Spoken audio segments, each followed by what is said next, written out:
નમસ્કાર વિદ્યાર્થી મિત્રો, ધોરણ 11 પ્રકરણ નંબર 8 કોષ અને તેની રચનાઓમાં મિત્રો આપણે વધારે એક નવા સેશનની આજે ચર્ચા કરીશું. તો લાસ્ટ બે સેશનમાં મિત્રો આપણે આદિકોષ કેન્દ્રી, સુકોષ કેન્દ્રી કોષની મહત્ત્વની લાક્ષણિકતાઓની ચર્ચા કરી. આકૃતિ દોરતા પણ આપણે શીખ્યા. આદિકોષ કેન્દ્રી કોષ વિશે તો આપણે સંપૂર્ણ સમજ મેળવી, જે આપણે આગળના વિડીયોમાં મિત્રો મેળવી ચૂક્યા છીએ. તો એને રિફર કરવા તમને રિક્વેસ્ટ કરું છું. અને આજે મિત્રો હવે આપણે સુકોષ કેન્દ્રી કોષની આંતરિક રચનાઓ એટલે કે સુકોષ કેન્દ્રી કોષમાં આવેલી અંગિકાઓ વિશે વિગતે અભ્યાસ કરીશું. એમાં મિત્રો આજે સૌથી પહેલો મુદ્દો જે આપણે ડિસ્કસ કરવા તરફ જઈ રહ્યા છીએ એ છે મિત્રો કોષરસ પટલ.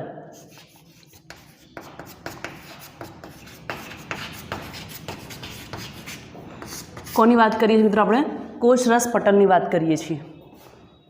કોષરસ પટલ એક મહત્વપૂર્ણ ભાગ છે કોષનો, અને એના સ્ટડી વિશેની વાત આપણે કરીએ પછી અંગિકાઓ તરફ મિત્રો આગળ વધીશું.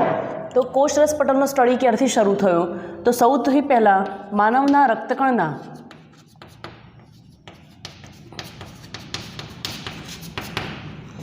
કોષરસ પટલનો અભ્યાસ શરૂ થયો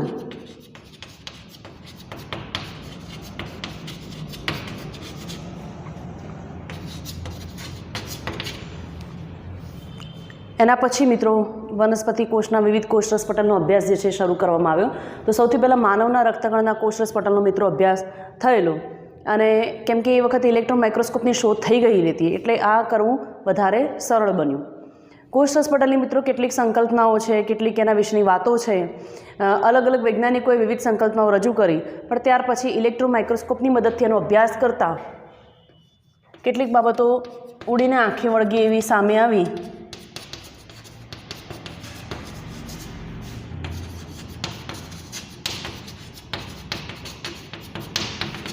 ઇલેક્ટ્રોન માઇક્રોસ્કોપની મદદથી મિત્રો જ્યારે અભ્યાસ કર્યો ત્યારે કેટલીક બાબતો સામે આવી, અને સામે આવેલી બાબતોમાં એવું હતું કે કોષરસ પટલ જે છે, આ કોષરસ પટલ મિત્રો બે પ્રકારના ઘટકોથી બનેલું છે. ધ્યાન રાખજો, ખૂબ અગત્યનો મુદ્દો છે, 3 માર્ક્સની અગત્યની ટૂંક નોંધ છે. એ બે ભાગો છે મિત્રો, એ લિપિડ છે પ્લસ પ્રોટીનથી બનેલું છે. બરાબર છે? શેનાથી બનેલું છે? લિપિડ પ્લસ પ્રોટીનથી બનેલું છે. એમાં જે લિપિડ છે મિત્રો એના વિશે પહેલાં સમજી લઈએ. તો આ જે લિપિડ છે એ ફોસ્ફોલિપિડ પ્રકારના છે.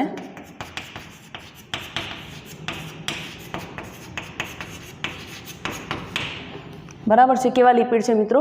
ફોસ્ફોલિપિડ પ્રકારના લિપિડ છે. અને આ જે લિપિડ છે એ મિત્રો કોષરસ પટલની રચનામાં દ્વિસ્તરીય ગોઠવણી દર્શાવે છે.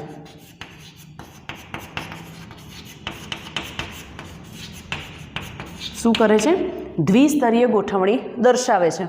એનો કહેવાનો અર્થ એમ છે કે ઉપરનું સ્તર અને નીચેનું સ્તર, આ બંને સ્તર જે છે મિત્રો એ લિપિડથી બનેલા છે. બરાબર છે? એ બંને જે છે એ લિપિડથી બનેલા છે. સૌથી પહેલાં આ મોડેલની રજૂઆત કોણે કરી છે મિત્રો? તો આપણે એની વાત કરીએ કે આ મોડેલની રજૂઆત આપણને 1972માં સિંગર અને નિકોલસન નામના વૈજ્ઞાનિકોએ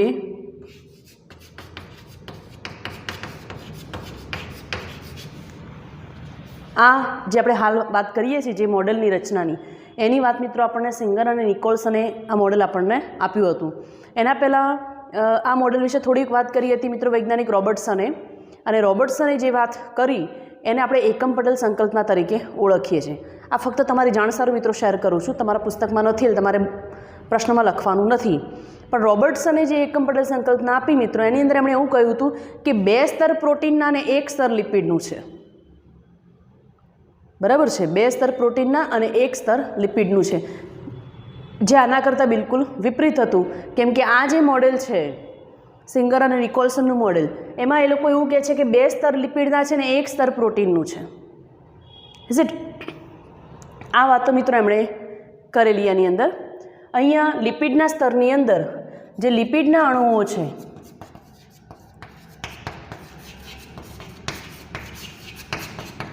આ લિપિડના જે મિત્રો અણુઓ છે એ લિપિડના અણુઓ પોતે 2 ભાગમાં વિભાજિત છે. બરાબર છે? લિપિડના અણુઓ જે છે 2 ભાગમાં મિત્રો વિભાજિત છે. એક છે એનું ધ્રુવીય શીર્ષ અને બીજો ભાગ એનો છે મિત્રો અધ્રુવીય પૂંછડી.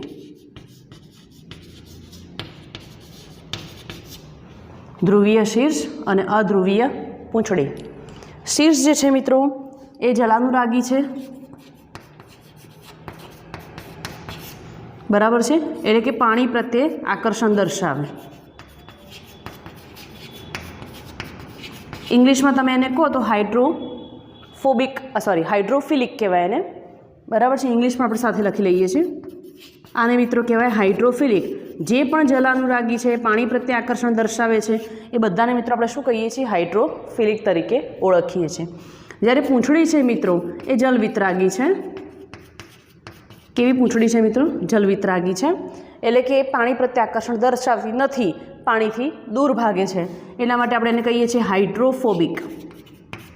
કેવી છે? હાઇડ્રોફોબિક.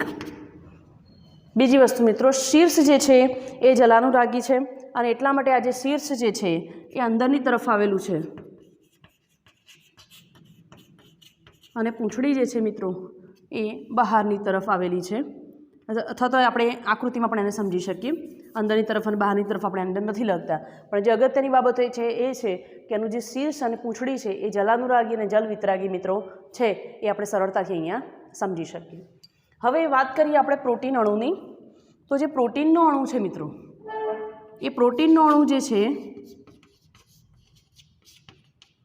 આ પ્રોટીનના અણુ જે છે એ અસમ સ્તરની જેમ ગોઠવાયેલા છે.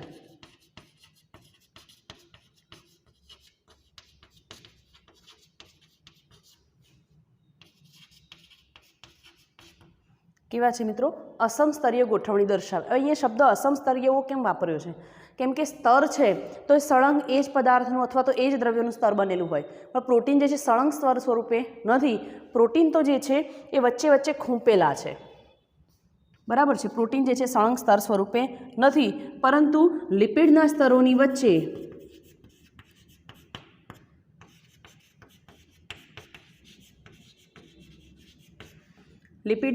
વચ્ચે મિત્રો ખૂંપેલા છે. એટલે એને આપણે એવું ના કહી શકીએ કે લિપિડ પ્રોટીનથી બનેલું સ્તર છે, આપણે એવું કહી શકતા નથી. અને એટલા માટે જ કદાચ તમે જુઓ તો માનવના રક્તકણની અંદર માનવના આરબીસી રક્તકણની અંદર 52% જેટલું પ્રોટીન છે અને 40% જેટલું લિપિડ છે, બરાબર છે. હવે આ પ્રોટીનને પણ આપણે બે ભાગમાં વહેંચીએ છીએ મિત્રો.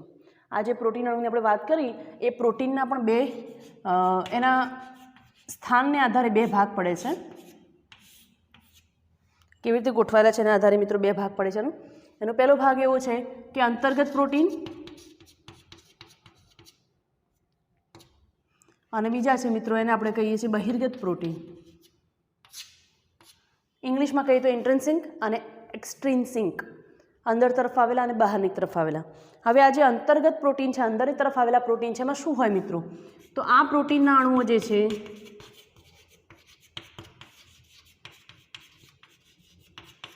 એ સળંગ ગોઠવાયેલા છે,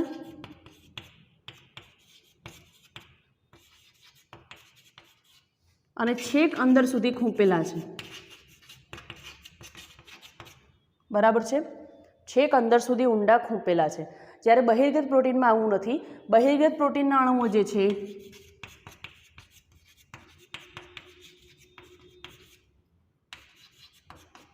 એ સ્તરમાં ઉપર છેલ્લી ગોઠવણી દર્શાવે છે.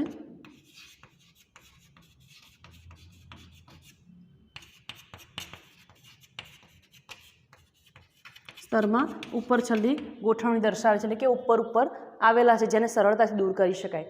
એટલા માટે આપણે એને શું કહીએ છીએ મિત્રો? બહિર્ગત પ્રોટીન તરીકે ઓળખીએ છીએ.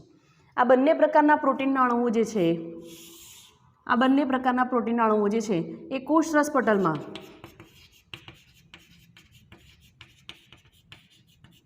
મિત્રો પાર્શ્વીય ગતિ દર્શાવે છે. કેવી ગતિ દર્શાવે છે? પાર્શ્વીય ગતિ દર્શાવે છે. એટલે કે અહીંયાથી અહીંયા એવી રીતે મિત્રો આગળ વધે છે. આપણે આકૃતિની અંદર જોઈએ, પહેલાં થિયરી સમજી લઈએ. પાર્શ્વીય ગતિ જે છે મિત્રો એ દર્શાવે છે, અને એની આ પાર્શ્વીય ગતિના પરિણામે, બરાબર છે, પ્રોટીન અણુઓની ગતિ જ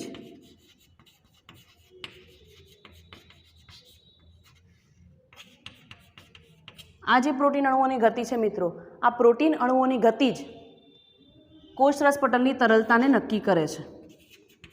આ પ્રોટીન અણુઓની ગતિ એ કોષરસ પટલની તરલતાને નક્કી કરે છે. તરલતાને નક્કી કરે છે. બરાબર છે. શું લખીશું આપણે અહીં કે કોષરસ પટલની, યાદ રાખીશું આપણે કે પ્રોટીન અણુઓની ગતિ, કોની વાત કરીએ છીએ આપણે? પ્રોટીન અણુઓની ગતિ એ કોષરસ પટલની તરલતાને નક્કી કરે છે. મિત્રો આવો પ્રશ્ન તમને ગુજકેટની અંદર પૂછી શકે. બરાબર છે. આવા પ્રશ્નો આપણને ગુજકેટની અંદર પૂછાતા હોય છે. બીજી વસ્તુ આપણને એ પણ કીધી છે કે કોષરસ પટલમાં જે છે આ જે પ્રોટીન એ કેવી ગતિ કરે છે. બરાબર છે. તો આપણે યાદ રાખવાનું છે કે કોષરસ પટલમાં પ્રોટીન જે છે એ પાર્શ્વીય ગતિ કરે છે. કેવી ગતિ કરે? તો આપણે એને શું કહીશું? પાર્શ્વીય ગતિ કરે છે. આ વસ્તુને મિત્રો ખાસ તમારે ધ્યાનમાં રાખવાનું છે. બીજી એક અહીંયા નોંધનીય વસ્તુ એવી છે મિત્રો કે આ જે અધ્રુવીય પૂંછડી છે, બરાબર છે, આ જે અધ્રુવીય પૂંછડી છે, આ પૂંછડી અધ્રુવીય, એને પાણી પ્રત્યે આકર્ષણ નથી, એટલે એ જે પાણીથી ભરાયેલો વિસ્તાર છે એનાથી મિત્રો દૂર રહી શકે, સુરક્ષિત રહી શકે, કેમ કે બહારની તરફ આવેલી છે. તો જે પાણીથી જે છે શું કરે છે મિત્રો? બહારની તરફ રહી શકે છે. તો આ એની કેટલીક થિયરીની વાત છે. હવેની થિયરી મિત્રો આપણે આકૃતિની સાથે સમજીએ. બરાબર છે. તો હવે આપણે થોડીક આકૃતિ સાથેની એની વાતચીત કરી લઈએ મિત્રો, પછી આગળ આપણે એના વિશે ચર્ચા કરીએ છીએ. અને આકૃતિ પણ તમારે ડાયાગ્રામેટિક ફિગરમાં ડ્રો કરવાની જ છે. અને તમારે કેવી રીતે ડ્રો કરવી એ હું શીખવું તમને, કેમ કે પુસ્તકની આકૃતિ જે છે મિત્રો હંમેશા 3D ફિગર હોય. આપણે એવી રીતે નથી કર્યું. હું તમને સમજાવું કે આપણે એને કેવી રીતે ડ્રો કરીએ છીએ. તમે જ્યારે પણ ડ્રો કરો છો ત્યારે એક પટ્ટો નિશ્ચિત કરી નાખો. બરાબર છે. તમને આ ખબર હોવી જોઈએ, પટ્ટાની વાત આપણને ખ્યાલ હોવો જોઈએ. હવે આ જે લેયર છે મિત્રો, તો આ જે લેયર છે એ આખું બંને લેયર એ લિપિડના લેયર છે. તમે શેડિંગ નહીં કરો તો ચાલશે, મારે તમને દેખાય એના માટે મેં શેડિંગ કર્યું છે. તમે નહીં કરો તો પણ ચાલશે.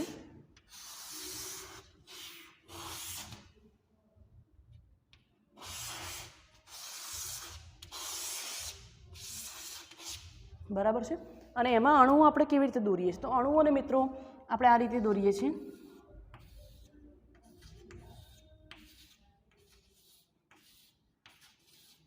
આ લિપિડના અણુ આપણે દોરીએ છીએ, જેમાં ઉપરનો ભાગ શીર્ષનો છે અને આ જે ભાગ છે મિત્રો એ પૂંછડીનો ભાગ છે.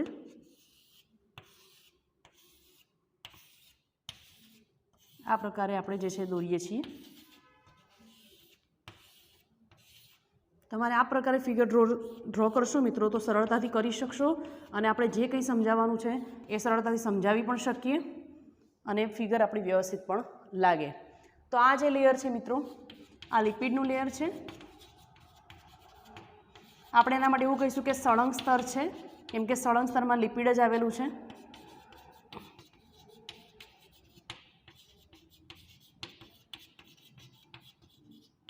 બરાબર. બંને સ્તર લિપિડના કેવા છે? સળંગ સ્તર છે.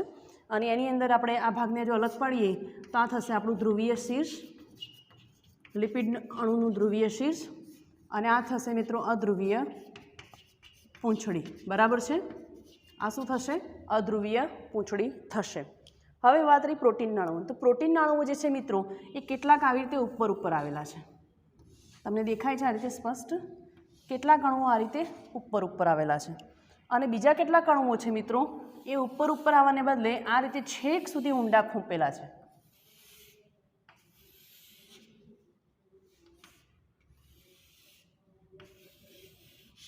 બરાબર છે. આ રીતે છે.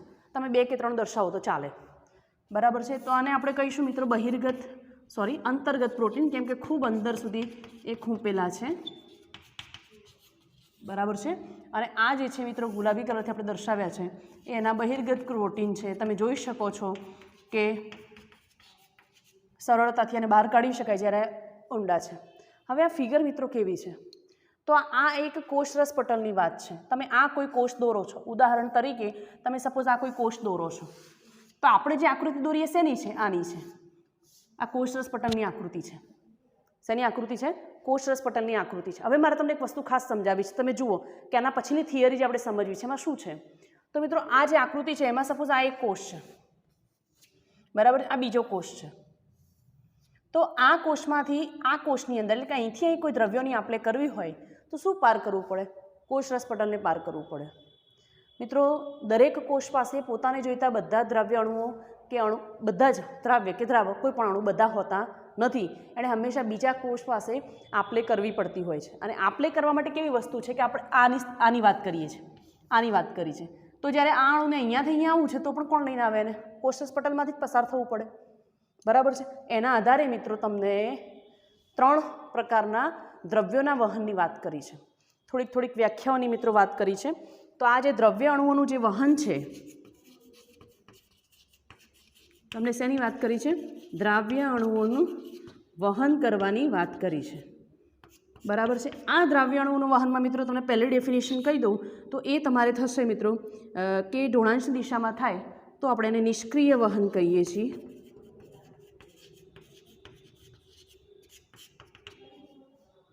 તો આપણે એને શું બોલીશું મિત્રો કે કેટલાક અણુ એવા છે કે જે વધુ સંકેન્દ્રણથી ઓછા સંકેન્દ્રણ તરફ વહન પામે,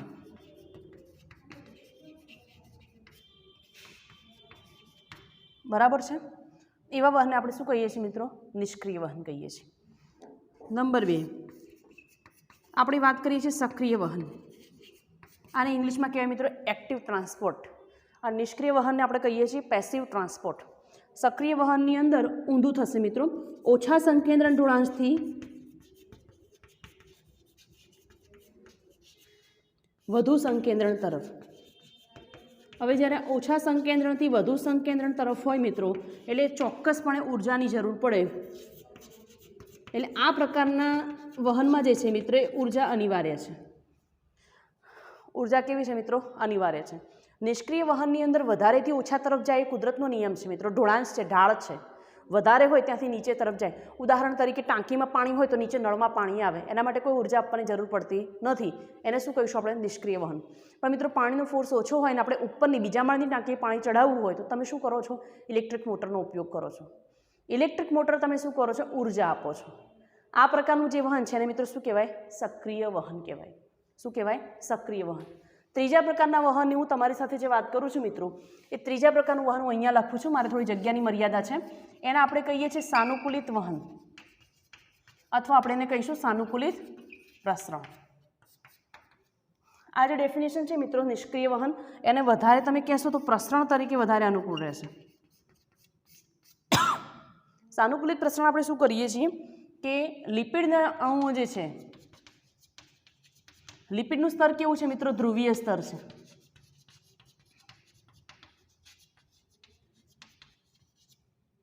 એમાંથી પસાર ન થઈ શકે તેવા પાણીમાં દ્રાવ્ય અણુઓ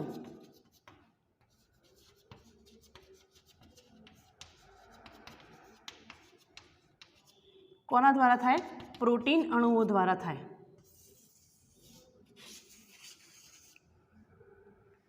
પ્રોટીન અણુઓ દ્વારા મિત્રો થાય, બરાબર છે। હવે એ વાહક પ્રોટીન દ્વારા, આને આપણે શું કહીએ છીએ? વાહક પ્રોટીન જ કહીએ છીએ, આની જ વાત છે। હવે કોઈ અણુ એવો છે કે અહીંયાથી અહીંયા પસાર થઈ શકે એમ નથી, કેમ કે આ વચ્ચે સ્તર કોનું છે? લિપિડનું છે। તો લિપિડના સ્તરમાંથી લિપિડ દ્રાવ્ય અણુઓ હોય તો સરળતાથી પસાર થઈ જાય, લિપિડ દ્રાવ્ય અણુઓ તો બિલકુલ સરળતાથી પસાર થઈ જાય, પણ લિપિડની અંદર પાણીમાં દ્રાવ્ય અણુઓ બિલકુલ પસાર થાય નહીં। 2:36નો આંકડો છે, લિપિડમાંથી પાણીમાં દ્રાવ્ય અણુ પસાર ના થાય અને પાણીમાંથી લિપિડમાં દ્રાવ્ય અણુ પસાર ના થાય। તો આ બંને સ્તર તો કોના છે? લિપિડના બનેલા છે। તો પાણીમાં દ્રાવ્ય અણુ અહીંયાથી સરળતાથી પસાર થઈ શકે જ નહીં, એના માટે શું કરવું પડે? પણ મોકલવા તો પડશે, ચાલે એમ નથી। આ કોષમાંથી આ કોષમાં આવવું તો પડશે, તો શું કરવું પડે? તો એના માટેનો બીજો રસ્તો છે મિત્રો વાહક પ્રોટીન। કયો રસ્તો છે? વાહક પ્રોટીન। હવે એ જે અણુ છે, હું અહીંયા સપોઝ એ અણુ છે, એ અણુ આ રીતનો છે, આ રીતનો અણુ છે। આ અણુ જે છે વાહક પ્રોટીનની અંદર સમાવેશ થઈ જાય છે, વાહક પ્રોટીનની અંદર બેસી જાય છે। વાહક પ્રોટીનના તો સ્તરમાંથી પસાર થવાની પરમિશન છે જ, તો આ જે અણુ છે મિત્રો એ ઉપર નીચે થાય છે આ રીતે, અને એમ કરતાં કરતાં આ અણુને અહીંયા નિશ્ચિત સ્થાને એટલે કે બીજા સ્થાને પહોંચાડી દે છે। અથવા તો અણુ જે છે અહીં તરફ છે તો અહીંથી કોની અંદર બેસી જાય? વાહક પ્રોટીનની અંદર, અને આ અણુ જે છે એ આમ ફરતો ફરતો ફરતો ફરતો આપણે કહ્યું કે પાર્શ્વીય ગતિ કરે છે અને એને બીજા કોષમાં જે છે મુક્ત કરે। આ પ્રકારે પણ એ વહન પામે છે। આવા પ્રકારે જો વહન પામે મિત્રો તો એને કહેવાય સાનુકૂલિત પ્રસરણ, અને સાનુકૂલિત પ્રસરણમાં પણ મિત્રો ઉર્જાની કોઈ જરૂર નથી, ઉર્જાની કોઈ જરૂર નથી. ઉર્જાની જરૂર ફક્ત ને ફક્ત મિત્રો સક્રિય વહન દરમિયાન થાય. અને સક્રિય વહનના તમે ઉદાહરણ જુઓ કે સક્રિય વહનમાં આપણને કેવા અણુઓ જોઈએ, તો સક્રિય વહનની અંદર મિત્રો આયનોનું થાય, જેમ કે સોડિયમ પોટેશિયમ પંપ. કોનું થાય મિત્રો? સોડિયમ પોટેશિયમ પંપ દ્વારા સક્રિય વહન વડે એનું જે છે પરિવહન થાય છે. એના સિવાયની એક વાત મિત્રો તમને એ કરી છે, આશ્રુતિ એટલે શું? આશ્રુતિ એટલે શું? બરાબર છે. તો આશ્રુતિ ફક્ત ને ફક્ત દ્રાવકના અણુઓ માટે જવાબદાર છે. હવે દ્રાવક એટલે સાર્વત્રિક દ્રાવક તરીકે તમે કેમિસ્ટ્રીમાં પણ ભણ્યા છો, કોણ છે? પાણી છે. તો આશ્રુતિ ફક્ત ને ફક્ત પાણીના અણુઓના વહન સાથે જોડાયેલી દેહધાર્મિક ક્રિયા છે. તો પાણીઓના અણુઓનું વહન પોતાના વધુ સંકેન્દ્રણથી ઓછા સંકેન્દ્રણ તરફ, આમ તેની વ્યાખ્યા કંઈક અલગ છે મિત્રો, પણ અહીંયા તમને આવું આપેલું છે. બીજા અણુઓનું વહન, દ્રાવ્ય અણુઓનું વહન થાય તો એને પ્રસરણ કહેવાય મિત્રો, પણ પાણીના અણુઓનું વહન થાય તો એને આપણે શેના તરીકે ઓળખીએ છીએ? આશ્રુતિ તરીકે ઓળખીએ છીએ. તો મિત્રો આ જે કોષરસ પટલ છે એ તમારું 3 માર્ક્સનો ખૂબ અગત્યનો પ્રશ્ન છે. ખાસ તમારે ધ્યાન રાખવાનું, આની અંદરથી આપણે ગુજકેટ નીટમાં પણ વારંવાર પ્રશ્નો જે છે મિત્રો પૂછાતા હોય છે. અને આજના સેશન માટે મિત્રો આટલું જ. નેક્સ્ટ સેશનમાં આપણે હવે અંગિકાઓની ચર્ચા શરૂ કરીશું.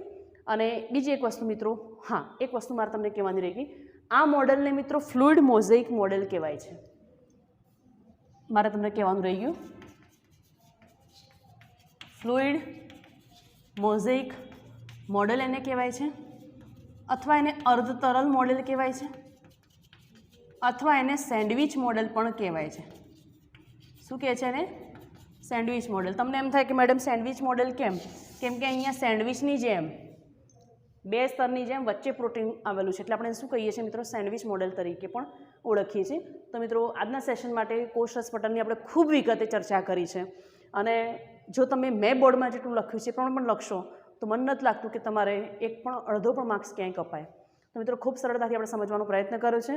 અને હવે નેક્સ્ટ સેશનથી આપણે અંગિકાઓની ચર્ચા કરીશું. હજુ જો મિત્રો મારી ચેનલને સબસ્ક્રાઈબ નથી કરી તો પ્લીઝ સબસ્ક્રાઈબ કરો અને લાઇક કરવાનું બિલકુલ ભૂલશો નહીં. તમારી કમેન્ટ મિત્રો આવકાર્ય છે, મને ખૂબ ગમશે. મળીએ મિત્રો નેક્સ્ટ સેશનમાં. Thank you and take care.